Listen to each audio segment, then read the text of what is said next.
ఇండియాలోనే #1 varicose veins hospital Avis vascular centre. నమస్కారం గురుగారు. శ్రీమాత్రే నమః. గురుగారు, మనకి వినాయక చవితి తర్వాత నవరాత్రులు కొంతమంది 11 రోజుల వరకు కూడా మండపాన్ని కదపకుండా ఉంటారు కదా! 11 రోజు అనంత చతుర్దశి రోజున తీసుకెళ్తారు నిమజ్జనానికి.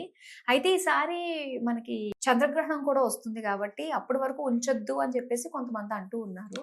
9 రోజులు తీయడం మంచిదా? 11 రోజుల వరకు ఉంచొచ్చు అంటారా అనంత చతుర్దశి వరకు?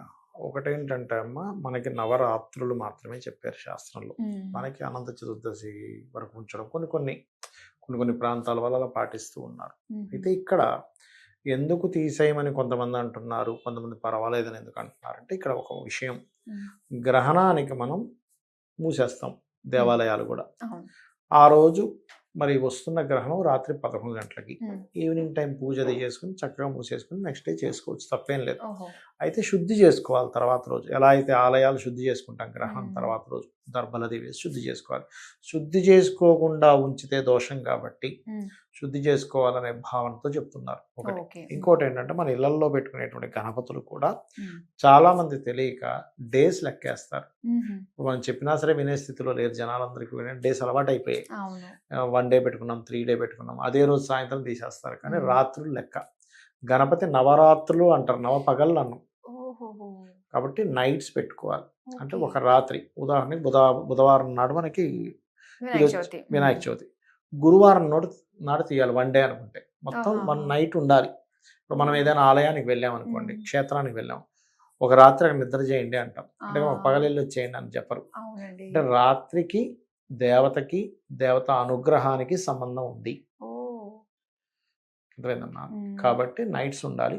9 నైట్స్ సరిపోతుంది. నవరాత్రులు అన్నారు కాబట్టి సరిపోతుంది. లేదు, కొన్ని ప్రాంతాల వాళ్ళకు ఉండేటువంటి ఆచారాలు బట్టి 11 డేస్ మీరు అన్నట్టుగా అలా చేసుకుంటే చేసుకోవచ్చు, తప్పేం కాదు. కానీ ఇక్కడ ఏంటంటే, మనం అర్థం చేసుకోవాల్సింది, ఇక్కడ ఎంతసేపు నిరాత్రులు పెట్టాలా, ఈ గ్రహణం వస్తుంది కదా, వీటన్నిటికంటే కూడా నవరాత్రుల్ని గణపతిని ఎలా కొలవాలి అనే భావన ఎక్కువ ఉండాలి మనకి.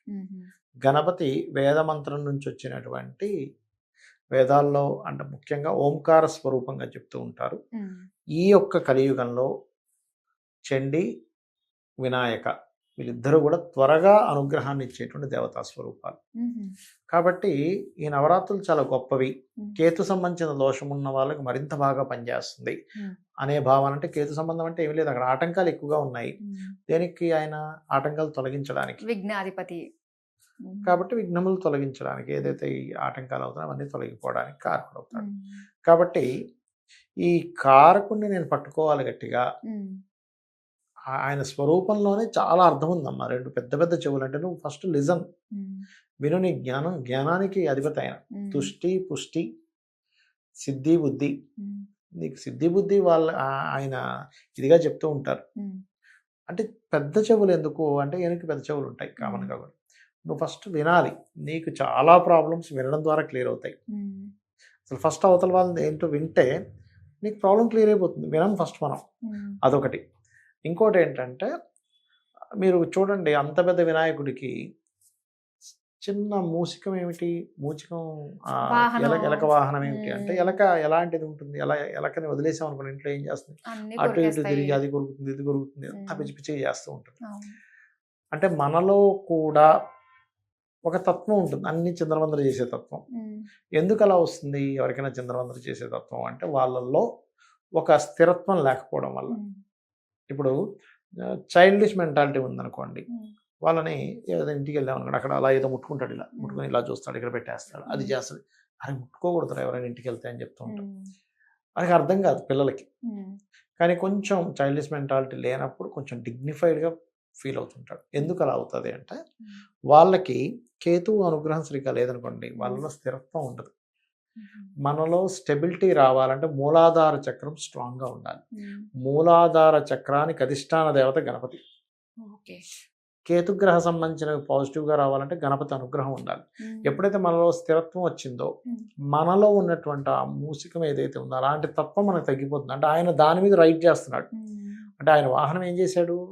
ఇలాంటి చంచల తత్వాన్ని అదుపులో పెట్టుకొని దాని మీద రైడ్ చేస్తున్నటువంటి గణపతి. అందుకని గణపతిని మనం పూజిస్తే ఆ మనలో ఉన్నటువంటి ఆ తత్వం అదుపులోకి వస్తుంది. మనలో కాన్ఫిడెన్స్ లెవెల్స్ పెరుగుతాయి. మనకి తుష్టి, పుష్టి, సిద్ధి, బుద్ధి మనకు వరిస్తాయి అనే తత్వాన్ని మనం ముందుగా అర్థం చేసుకోవాలి. అది ఇక గ్రహణం అంటారా, శుద్ధి చేసుకునే వాళ్ళు పెట్టుకోవచ్చు. లేదు శుద్ధి చేసుకునేవన్నీ అవన్నీ మనకి తెలుసో తెలీదు, నవరాత్రులు ఎలాగా ఉన్నాయి కదా అని రాత్రులు లెక్క పెట్టుకొని నిమజ్జనం చేయాలి. ఇంట్లో వాళ్ళైనా బయట పెట్టినటువంటి ఇవైనా సరే. అయితే మనకి సోషల్ మీడియాలో కొంచెం అవేర్నెస్ పెరగడం వల్ల ఏమో ఇప్పుడు ఈ సినిమా పాటలు పెట్టడం ఇట్లాంటివి తగ్గిపోయాయి చాలా మటుకు. ఇంతకుముందు ఏంటంటే సినిమా పాటలు పెట్టడం, మొన్న కూడా ఏదో పిచ్చి పిచ్చి కనర్తలు పెడితే కూడా కొన్ని హిందూ సంఘాలు వెళ్ళి వ్యతిరేకించాయి, అలాంటి బొమ్మలు తీయించేసాయి. ఏదో ఒక ఆడపిల్లని పట్టుకుని తిరుగుతున్నట్టు ఇంకేవో రకరకాలు పెట్టారు అసలు. అలాంటివన్నీ కూడా తీయించేశారు లక్కీగా ఈసారి. అలానే మనం గణపతి దగ్గరికి వెళ్ళినప్పుడు చాలా మంది మొట్టికాయలు వేసుకోవాలి, గుంజీలు తీయాలి అని చెప్పేసి అంటూ ఉంటారు. ఎందుకు గురువు గారు ఇలా? దానికి ఒక స్టోరీ ఉందమ్మా. అంటే అది ఒకసారి విష్ణుమూర్తి యొక్క చక్రాన్ని గణపతి మింగేస్తాడు, సుదర్శన చక్రాన్ని. ఎక్కడ పోయింది అర్థం కదా. అప్పుడు అర్థమవుద్ది విష్ణువుకి, ఓహో గణపతి లోపల పెట్టారు అంటే ఇది ఒక ఇది చెప్తుంటారు ఇలాగా. అప్పుడు అతన్ని నవ్విస్తే బయటకు వస్తుంది అది అని చెప్పని విష్ణువు ఏం చేస్తాడంటే అతని ముందు గుంజీలు తీసి ఇలా కొట్టుకున్నప్పుడు అతను ఆనందపడతాడట. అంటే మనకేం చెప్తారంటే గణపతి గనక ఆనందపడితే మనకి శివానుగ్రహం కూడా కలుగుతుంది అంటారు. ఎందుకంటారంటే ఇప్పుడు చూడండి, మీకు ఎవరికైనా ఈశ్వరానుగ్రహం లేదు, ఇప్పుడు దేవతా శాపం ఉంది అంటారు, గణపతి పూజ చేయండి అంటారు. లేదా లలితా సహస్రనామాల్లో ఓం హరనేత్రాగ్ని సందగ్ధ కామ సంజీవన ఔషధి అనే మంత్రం చదువుకోవడం చెప్తూ ఉంటారు. అంటే హరుని నేత్రముల చేత దగ్ధమైనటువంటి ఆ యొక్క మన్మధుడిని బతికించింది అమ్మవారు. అంటే అలాగా ఓన్లీ అతని భార్యకి మాత్రమే కనబడేలాగా ఒక శరీరాన్ని ఇస్తుంది, ఇంకెవరికి కనబడ్డు ఆ మన్మధుడు. అలా ఎలా అయితే ఒక్కోసారి ఆ యొక్క ఈశ్వరుడి కోపం వస్తుంది, అప్పుడు గణపతిని తలుచుకుంటే ఏమవుతుందట, గణపతిని చూడంగానే అతనికి నవ్వు వస్తుందట, ఆ కోపం పోతుందట. అందుకని గణపతి ముందు ఇలా అనుకోవడము, గుంజీలు తీయడం అంటే ఆయన ఆనందిస్తాడు, అలాంటి చిన్నపిల్లలకు సంబంధించి చేస్తే అనేటువంటి దాంతో కూడా ఆ వృత్తాంతాన్ని చెప్తుంటారు. అలా చేసినప్పుడు మళ్ళీ ఆ బయటికి తీసి ఇచ్చేసాడు అనేటువంటిది. కొన్ని ఏంటంటే నిజంగా జరిగినవి కొన్ని ఉంటాయి, కొన్ని ఏంటంటే అతని యొక్క తత్వాన్ని ఆవిష్కరించడానికి కూడా కొంతమంది కవులు రాసిన ఉంటాయి అందులో. అసలు మామూలుగానే గుంజీలు తీయడం వల్ల కూడా ఒక సైంటిఫిక్ ఉంటుందమ్మా. ఎలాంటి ఇప్పుడు పిల్లలకి ఇదేంటంటే అమ్మా మెయిన్ గా దారిద్ర స్థానం అంటారు చెవుల్ని. మీరు ఆస్ట్రాలజీలో కనుక చూస్తే చెవులు దారిద్ర స్థానం.